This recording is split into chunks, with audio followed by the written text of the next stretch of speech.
Assalamualaikum warahmatullahi wabarakatuh. Salam sejahtera, selamat siang untuk rekan-rekan media dan publik yang mengikuti live streaming ini. Pada kesempatan ini, izinkan kami dari Ombudsman mengucapkan belasungkawa atas beberapa rekan-rekan media yang juga terpapar coronavirus, dan kami juga memberikan apresiasi kepada Metro TV yang segera melakukan tindakan cepat ketika salah satu rekan di Metro TV atau di Metro Group ada yang terpapar, dan tindakan cepat tersebut semoga menghasilkan kebaikan bagi yang bersangkutan. Rekan-rekan media, hari ini Ombudsman akan menyampaikan sejumlah pandangan dan saran terkait kebijakan pembatasan sosial berskala besar dalam penanganan COVID-19 yang telah disampaikan oleh pemerintah kepada masyarakat luas.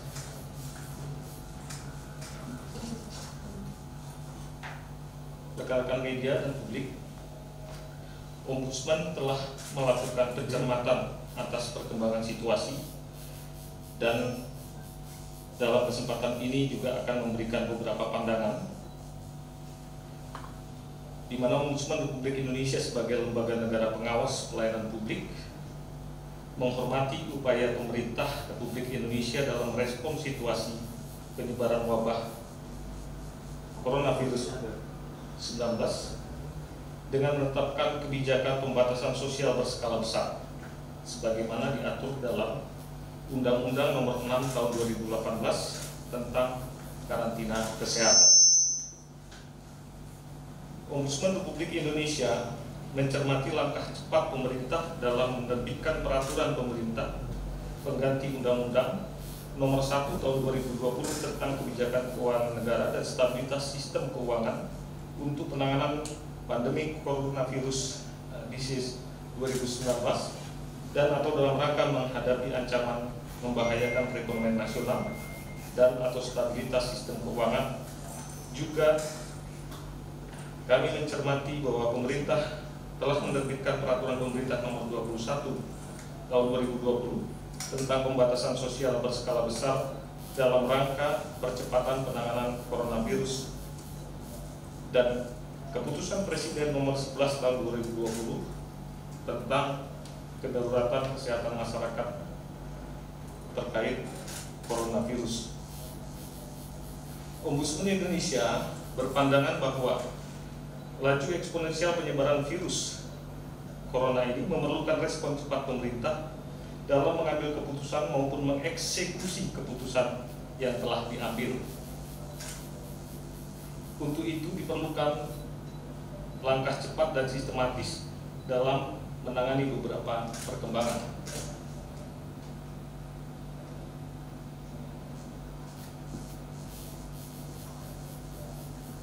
Dalam kaitan tersebut, ada beberapa hal pandangan Ombudsman.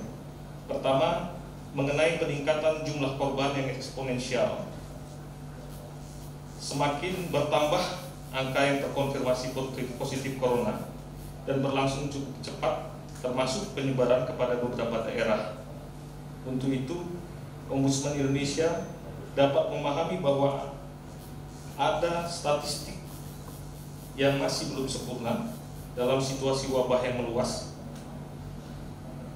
dan untuk itu maka akan lebih baik jika segera dilakukan sistem pengumpulan verifikasi dan otorisasi data yang sifatnya real time dan terintegrasi antara pemerintah pusat dan pemerintah daerah dalam satu sistem surveillance. Hal lain yang kedua adalah mengenai kesiapan pelayanan dan tenaga medis di rumah sakit dalam penanganan COVID-19. Ombudsman telah melakukan pemantauan di 132 rumah sakit rujukan dan pemantauan sedang berlangsung. Sementara ini sudah masuk lebih dari 50% data dari rumah sakit tersebut, dan dalam perkembangan nampak sekali memang wajar bahwa kita tidak siap terhadap wabah yang meluas sangat cepat ini. Namun demikian, kami juga melihat bahwa kesiapan masih jauh dari memadai, sementara penyebaran virus sudah hampir mencakup semua provinsi, dan untuk itu maka perlu diambil langkah-langkah untuk mempercepat pemenuhan kebutuhan sarana dan prasarana kesehatan, termasuk di dalamnya adalah juga penyediaan tenaga medis. Yang ketiga, mengenai perkembangan kepulangan pekerja migran Indonesia. Pemerintah Malaysia mengeluarkan kebijakan untuk memulangkan tenaga kerja Indonesia dari negara mereka sebanyak kurang lebih 21.000, dan untuk itu atas adanya kebijakan pemerintah Malaysia maka akan terjadi arus pemulangan yang besar ke Indonesia yang diperkirakan melebihi angka resmi yang telah disampaikan tersebut. Ombudsman berharap pemerintah cepat tanggap menangani pemulangan TKI ini dengan meningkatkan kewaspadaan penyebaran virus dari TKI yang berpotensi tertular atau membawa virus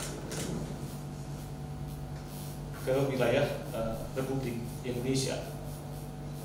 Yang keempat, mengenai perkembangan arus mudik warga Jabodetabek. Meski belum masuk momen hari raya, arus mudik tampak sudah mulai meningkat. Pemudik adalah mereka yang kerja kantoran dan memanfaatkan waktu libur maupun waktu yang sudah diatur untuk bekerja dari rumah. Selain itu, bisa juga pemudik yang bekerja di sektor informal dan terdampak dalam aspek ekonomi karena ada kebijakan pembatasan sosial maupun menurunnya intensitas ekonomi di wilayah kota-kota besar. Untuk itu, pemerintah diharapkan bisa melakukan pengendalian sosial agar penyebaran wabah coronavirus ini bisa diatasi lajunya sehingga tidak terlalu cepat untuk bisa masuk ke seluruh area kantung-kantung dari para pekerja yang bermigrasi di kota selama ini dan kembali ke kampung halaman mereka. Yang keenam, mengenai kebutuhan hidup masyarakat rentan yang terdampak akibat adanya krisis coronavirus ini. Ombudsman mencermati bahwa pemerintah telah menyiapkan skema khusus pemberian bantuan sosial kepada masyarakat terdampak yang rentan, dan pada tanggal 31 Maret 2020 kemarin disampaikan bahwa pemerintah telah memiliki langkah prioritas dalam penanganan dampak wabah coronavirus 2019 ini. Beberapa program perlindungan sosial tersebut antara lain adalah PKH untuk 10 juta keluarga penerima manfaat yang akan dibayarkan mulai April, termasuk juga kartu sembako yang dinaikkan dari 15,2 juta menjadi 20 juta penerima. Berikut beberapa tindakan-tindakan untuk mengatasi kesulitan dari masyarakat terkait dengan pembayaran rekening listrik. Kami mengamati perkembangan ini dan Ombudsman menyadari bahwa besar kemungkinan pemerintah akan mengalami kesulitan ketika melakukan inventarisasi masyarakat penerima manfaat, mengingat masyarakat yang rentan rata-rata bekerja di sektor informal dan mereka memiliki identitas tempat tinggal yang tidak sesuai antara yang ada di kartu tanda penduduk dengan tempat tinggal di mana mereka sedang mencari nafkah yang biasanya ada di kota-kota besar. Ketujuh, Ombudsman juga mencermati mengenai kapasitas fiskal dan daya dukung anggaran. Ombudsman telah mencermati besar dana yang dialokasikan beberapa negara untuk membiayai penanganan serangan COVID-19. Komposisi dana dibandingkan produk domestik bruto sangat beragam dan sangat ditentukan oleh kemampuan masing-masing dan keberadaan sovereign wealth fund masing-masing negara yang bisa dimobilisasi untuk pembiayaan. Beberapa negara tersebut mengalokasikan anggaran dengan persentase terhadap PDB atau produk domestik bruto yang berbeda.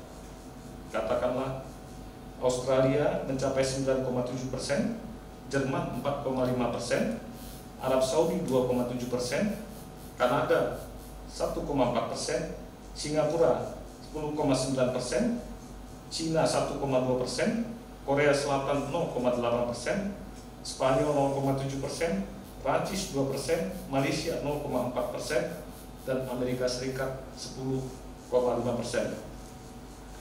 Berdasarkan pencermatan tersebut, Ombudsman RI memandang masih dalam batas yang wajar jika pemerintah memutuskan untuk mengalokasikan anggaran sebesar 2,5% sampai 3,5% dari PDB atau mencapai kurang lebih 30% anggaran negara untuk sementara waktu dan mengatur kebijakan keuangan negara melalui Perpu.